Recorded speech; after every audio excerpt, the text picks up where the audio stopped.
Hello po mga mamamayang, magandang umaga po sa inyong lahat. Ngayong umagang ito ay ipapakita ko lang po sa inyo ang pagluluto ng ginisang Baguio beans with beef. At ito na po ang ating mga ingredients. Unang-una, Baguio beans,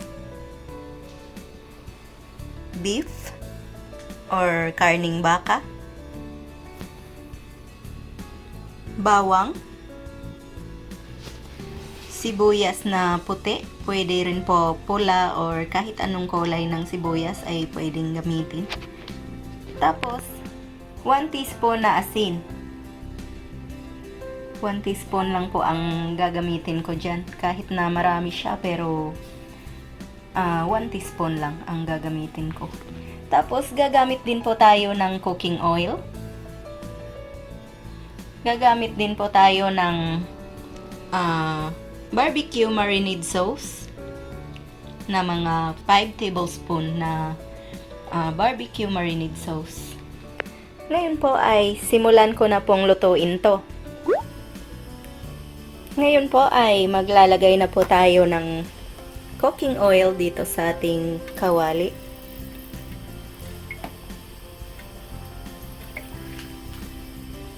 Pagkatapos po ay paiinitin po muna natin tong ating cooking oil.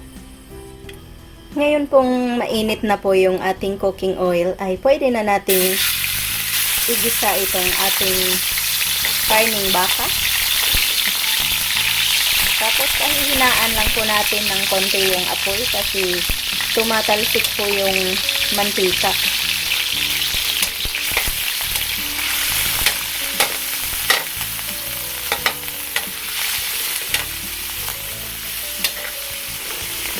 Tapos hihintayin lang po natin na medyo mag golden brown po yung ating karning baka. Konti lang po ang nilalagay kong karning baka kasi mas masarap po pag mas damihan nyo po ang gulay. Kasi itong baka ay pangpalasa lang po sa ating gulay. Hindi naman po kailangan na sobrang dami po ng karne. Pero nakadepende na po yun sa inyo kung ano ang gusto nyong dami ng karning baka. Kung gaano karami. Pero yung lulutuin ko ngayon ay konti lang po ang karne na ilalagay ko. Kasi hindi po kasi ako masyadong mahilig sa karne. Mas gusto ko po yung gulay. Kasi may mas healthy yung gulay kaysa dito sa karne. So ngayon ay ihahalo lang natin to. Tapos hihintayin lang natin siya na mag golden brown. Tapos hahanguin po natin siya kapag nag golden brown na po yung karning baka natin. Mamaya po pag nag golden brown na siya ay ipapakita ko po ulit sa inyo. Ngayon po na nag golden brown na po itong ating karning baka ay tatanggalin po muna natin pero pahihinaan po muna natin yung yung apoy. Ngayon ay tatanggalin ko na po ito.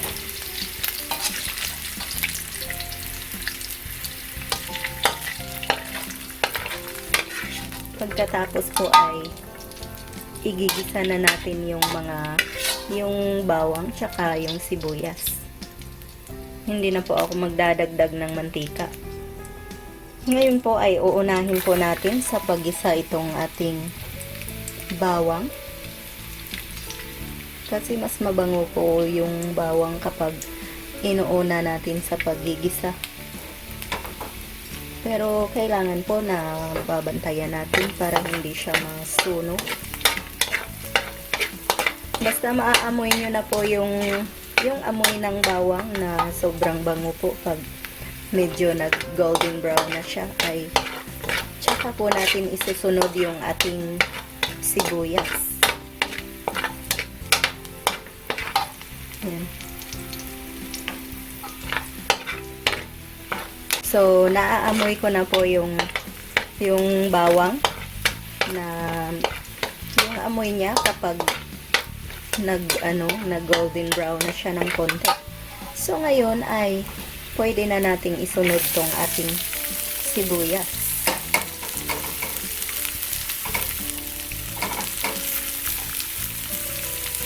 Ayan.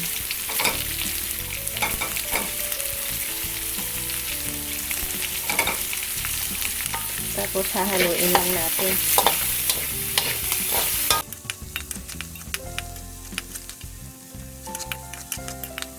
Tapos hihintayin lang po natin na medyo mag-brown ng konti yung ating sibuyas. Mag-golden brown siya. Saka natin ilalagay uli yung ating karning baka na ginisa ko kanina.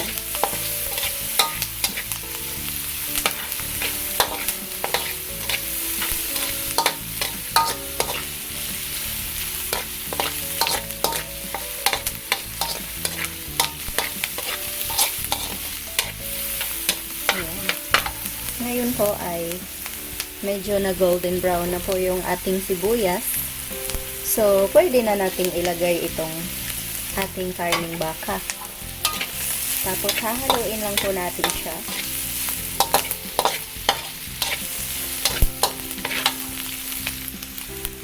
Ngayon po ay pwede na nating ilagay itong ating barbecue marinade sauce na 5 tablespoon. Tapos hahaluin lang natin siya. At pahihinaan po natin ng konti yung apoy.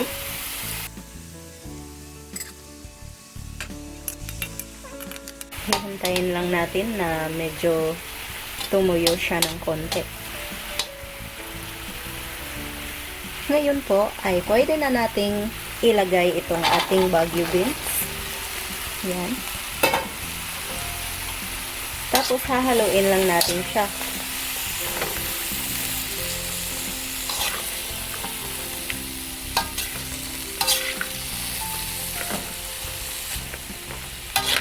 Napakadali lang nitong lutuin itong reseping ito, tsaka mas makakamura po kayo nito.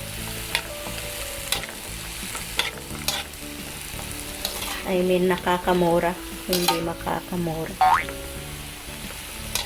Napakadali lang pong lutuin ng reseping ito at tsaka mura lang po siya kasi konti lang ang mga ingredients. Tsaka yung mga bata na hindi mahilig sa gulay ay siguro kakain sila nito kasi merong karne. Pero itry nyo lang po. Tsaka yung barbecue marinade sauce ay siya ang nagdadala ng lasa doon sa ating gulay at tsaka sa karning baka. So, kailangan po meron talagang barbecue marinade sauce. Pero kung wala po kayo nun, pwede pong gumamit ng oyster sauce. Mas masarap din po yung oyster sauce. Ngayon po ay hihintayin ko lang po itong medyo tumuyo. Tapos maglalagay po tayo ng konting asin mamaya. Pag medyo tuyo na po siya, ngayon po ay maglalagay na po ako ng asin. Ayan. Konting asin lang po kasi baka umalat siya. Kasi may lasa na po kasi yung yung barbecue marinade sauce, kaya konti lang ang ilagay nating asin. Lalakasan ko po ng konti yung apoy. Tapos hahaluin lang natin ng hahaluin hanggang sa maluto yung ating Baguio beans.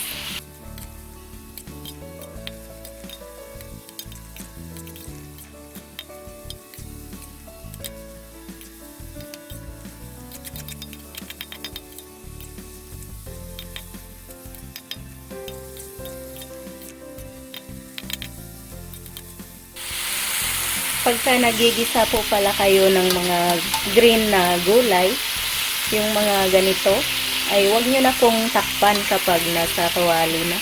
Kasi mag-iiba po yung kulay niya. Pero yung iba, nilalagyan po nila ng baking powder ata yun para green pa rin. Pero nakakasama po yata yun sa kalusugan natin. So, Kaya ganyan na lang po. Wag na lang pong takpan kapag nasa kawali na yung mga gulay. Kasi kusa namang maluluto yan kapag pinapabayaan nyo lang. Saka mas masarap ang gulay kapag hindi siya overcook. So ngayon ay papatayin na po natin yung ating apoy. Tapos tatanggalin na po natin to sa ating kawali. Yan. Ayan na po mga mamamayang ang ating ginisang Baguio beans. Luto na po siya. Sana po ay itry nyo ang reseping ito. Sana ay magustuhan nyo. Sana mag-like, mag-share at mag-subscribe po kayo. At maraming salamat po sa inyong panunood. Ito po ang inyong Ate Mayang na nagsasabing, mabuhay!